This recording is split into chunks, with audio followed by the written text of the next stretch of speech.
안녕하세요, 여러분. 청소년기의 소비생활 단원입니다. 오늘은 변화하는 소비 환경에 대해 배워보겠습니다. 여러분 혹시 나심비라는 단어를 들어본 적이 있나요? 나심비는 나, 심리, 그리고 가성비의 합성어입니다. 나심비는 정해진 시장 가격에 상관없이 어떤 품목이나 상품에 대해 구매해서 만족감을 느끼는 소비 행동입니다. 대표적인 소비 트렌드로는 가성비를 꼽을 수 있는데요. 지불한 가격에 비해 제품이나 서비스의 성능이 좋으면 가성비가 좋다고 말을 하죠. 가격 대비 성능을 비교하는 것입니다. 이런 가성비는 경제 불황에서도 저렴하면서 성능이 뛰어난 상품에 대한 선호도가 높아지면서 등장했습니다. 그리고 지금도 그 가치가 여전히 높습니다.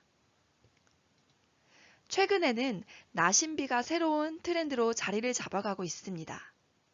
나심비는 내가 만족할 수 있다면 소비에 상관없이 지갑을 여는 것에 망설이지 않는 소비 심리를 말합니다. 나심비는 최근 벌어진 굿즈 사태에서 확인할 수 있습니다. 굿즈는 본래 상품이나 제품을 뜻하지만 지금은 특정 브랜드, 연예인, 아이돌 팬덤, 드라마, 소설 등 다양한 장르의 정체성을 담아 출시한 모든 기획 상품을 일컫는 용어입니다.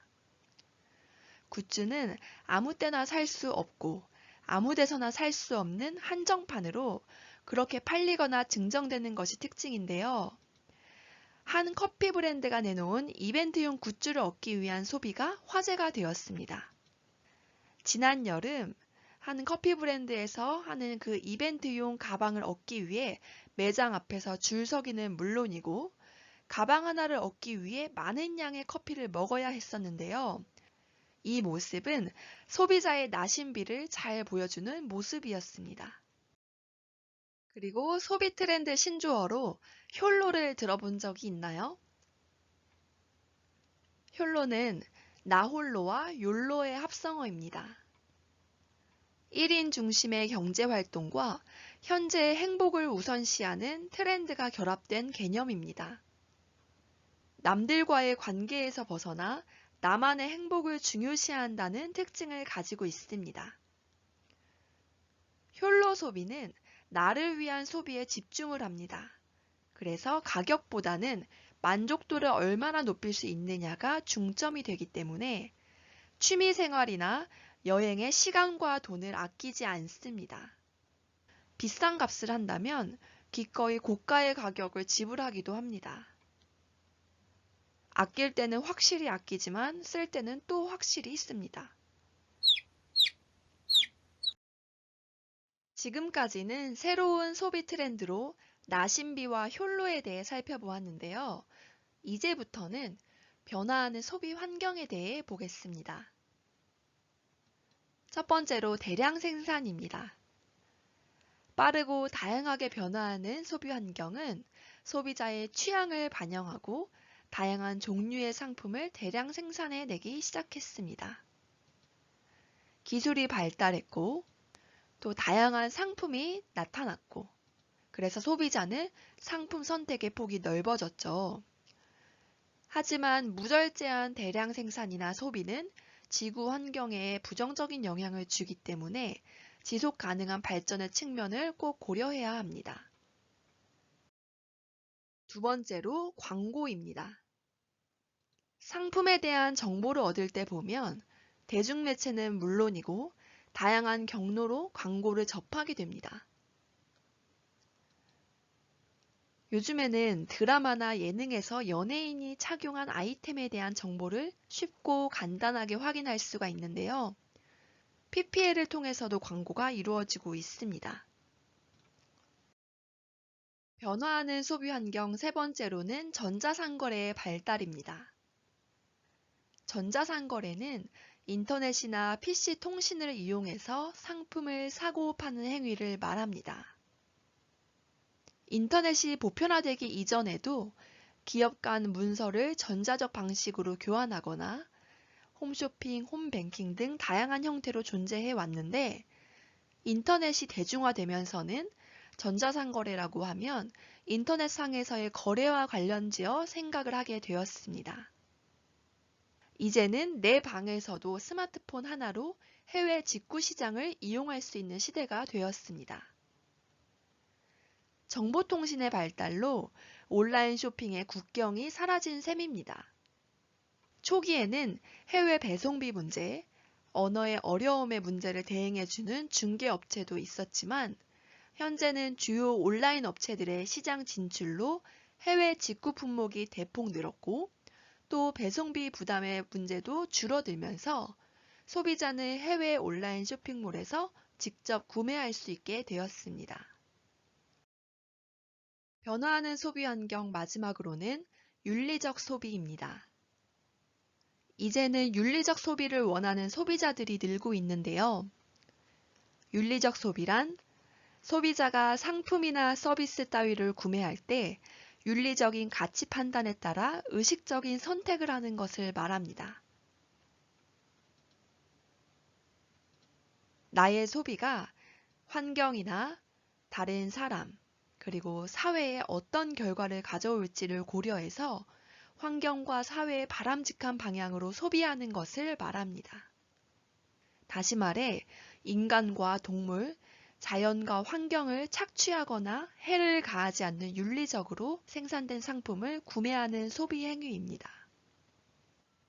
환경에는 해를 가하지 않아야 하고, 제조 과정에서 과대 포장을 하지는 않는지, 또 유해한 화학물질의 사용 절감에 얼마큼 노력을 기울이는지, 그런 제조 과정도 따져봐야 하고, 다른 사람에게는 정당한 보수와 안전한 근로 환경을 제공해 주는지 이러한 점들을 고려해서 소비하는 것입니다.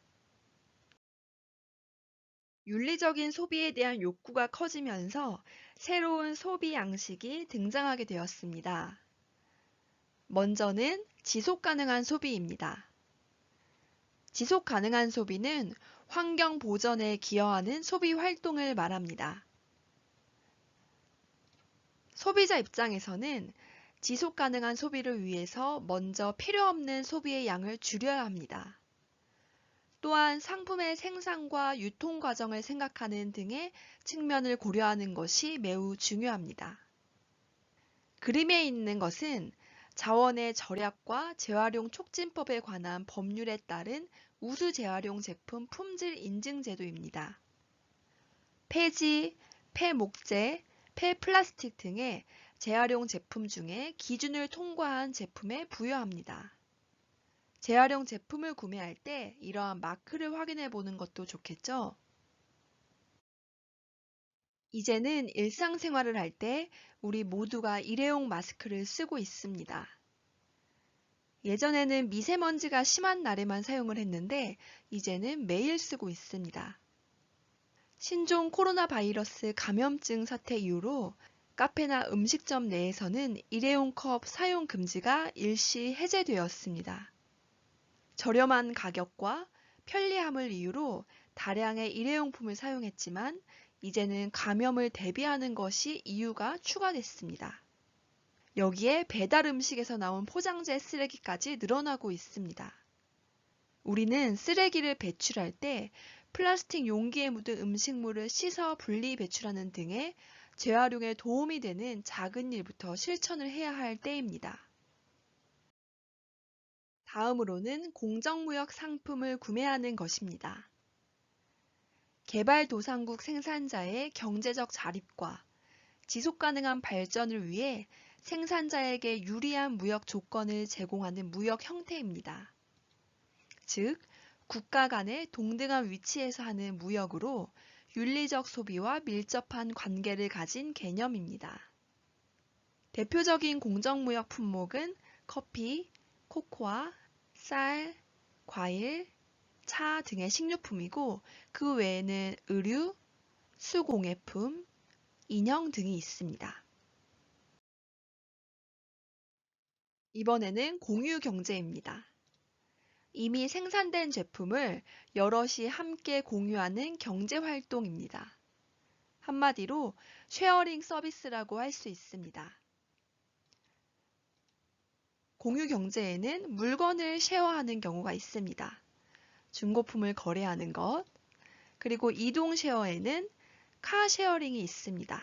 자동차나 자전거 등이 있습니다. 공간 쉐어는 빈 공간이나 빈 집을 공유하는 것입니다. 공유 경제에 대해 좀 더 자세히 살펴보겠습니다. 물건을 소유의 개념이 아니라 공유의 개념으로 보면 중고품 거래도 넓은 의미의 공유가 될 수 있습니다. 다른 사람이 사용했던 물건에 대한 거부감은 낮아지고 쓰던 제품을 구매하거나 필요 없는 제품을 다른 필요한 사람에게 되파는 것이 오히려 합리적인 소비로 여겨질 수 있습니다. 대표적으로는 인터넷 카페인 중고나라, 당근마켓, 번개장터 등이 있습니다. 경기 불황이 계속되면서 중고거래도 새로운 소비 트렌드로 정착하는 계기가 되기도 하였습니다. 또한 카쉐어링도 있습니다. 단기간 차를 이용하는 사람들에게 각광을 받고 있습니다. 필요한 시간만큼 사용하고 지출을 하면 되고 무인으로 대여하고 반납을 하면 됩니다. 별도의 키 없이도 도어를 원격으로 제어할 수 있는 편리한 점들이 있습니다. 이번에는 자전거입니다. 무인 대여 시스템이고 서울시에서는 이 자전거를 따릉이라고 부르죠.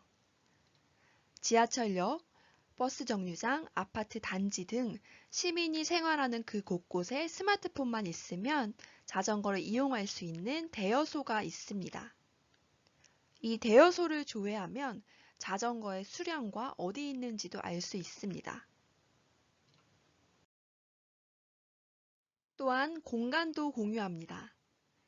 집이나 사무실 등 필요한 목적에 맞게 공간을 대여할 수 있습니다. 요즘에는 주방도 공유를 합니다.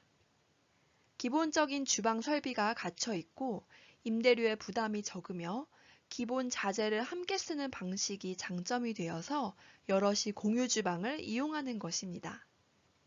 이 외에도 공유 공간 플랫폼을 활용해서 자신이 원하는 그 공간을 쉽게 찾아서 이용할 수가 있습니다. 오늘은 소비 트렌드 신조어와 변화하는 소비 환경에 대해 살펴보았습니다.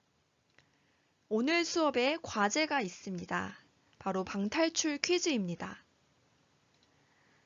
이 강의 다음 차시에 있는 링크를 클릭하여 퀴즈를 모두 풀어주세요. 그리고 꼭 제출을 해야 출결 처리가 된다는 점도 기억해 주세요. 모두 수고하셨습니다.